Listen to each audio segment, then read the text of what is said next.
তো মোৰ এইখিনি ফ্ৰাই হৈ গৈছে আৰু মোটামুটি আৰু অলপ টাইম ফ্ৰাই কৰিলে হৈ যাব। তাৰপিছত মই ইয়াত পানী দিব পাৰিম। কিমান ধুনীয়া হৈছে।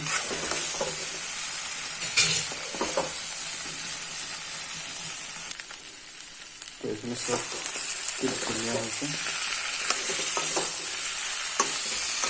এইখিনি হৈ গ'ল আৰু ইয়াত মই এতিয়া পানী দিম। পানী দিব পৰা হৈ গ'ল। এনেকৈ বহুত টেষ্টি হয় খাবলৈ লোকেল মুৰ্গী।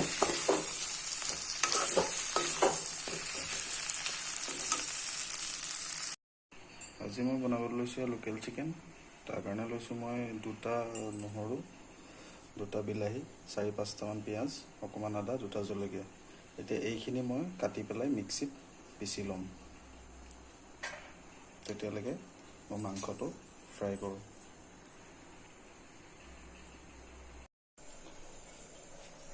এখন মোৰ কেৰাহী এটা গৰম হৈ গ'ল।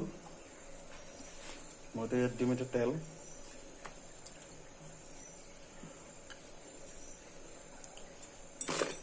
তেলখিনি গৰম হ'বলৈ দিম। মোৰ কেৰাহী গৰম হৈ গ'ল। এতিয়া ইয়াত মই মাংসখিনি দি দিম। মাংসখিনি ফ্ৰাই কৰি ল'ম প্ৰথমতে।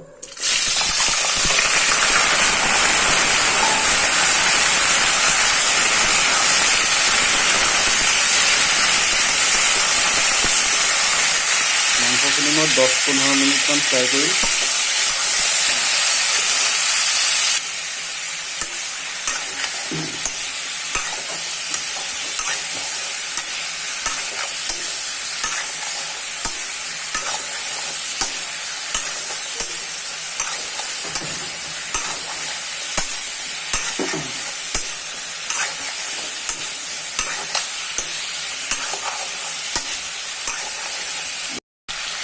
এইখিনি ফ্ৰাই হৈ আছে। মই এটা কথা ক'বলৈ পাহৰি থাকিলোঁ।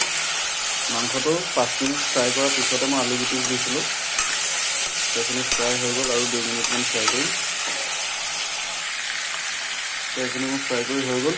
এতিয়া ইয়াত মই প্ৰথমে পিচি থোৱা পিঁয়াজ, আদা, নহৰু, বিলাহী, জলকীয়া পেষ্টখিনি দি দিম।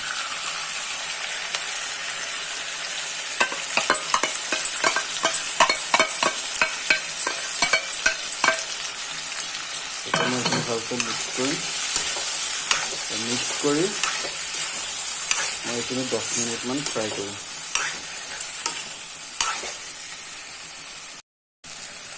এতিয়া এইখিনি মই ফ্ৰাই কৰি আছোঁ। ইয়াত দিম হালধি,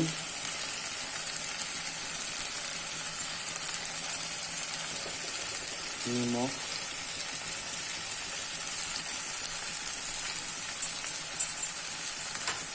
মিক্স কৰিম। মছলাটো অকণমান পিছতকৈ দিম। এতিয়া ইয়াত দিম মই অলপ মছলা, মিট মছলা দিছোঁ। বছ হ'ল। মিক্স কৰিম মই এতিয়া ভালকৈ আৰু এনেকৈ ফ্ৰাই কৰিম অকল অলপ টাইম। তো মোৰ এইখিনি ফ্ৰাই হৈ গৈছে আৰু মোটামুটি আৰু অলপ টাইম ফ্ৰাই কৰিলে হৈ যাব। তাৰপিছত মই ইয়াত পানী দিব পাৰিম। কিমান ধুনীয়া হৈছে।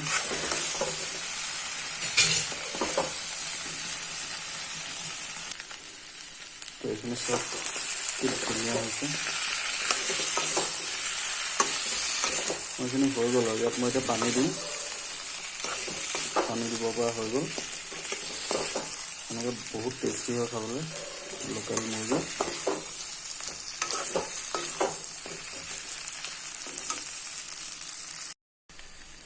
তো এইখিনি হৈ গ'ল।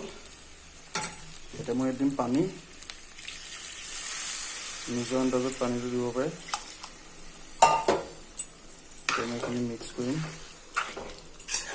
ভালকৈ। আৰু মই এতিয়া এইখিনি 10 মিনিটমান সিজিবৰ কাৰণে গেছটো কমাই ঢাকি দিম।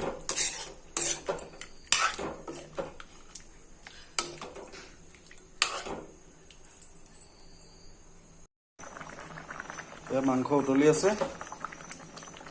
হৈছে আৰু হৈ গ'ল। তাৰপিছত হোৱাৰ পিছত নমাই দেখাই আছোঁ।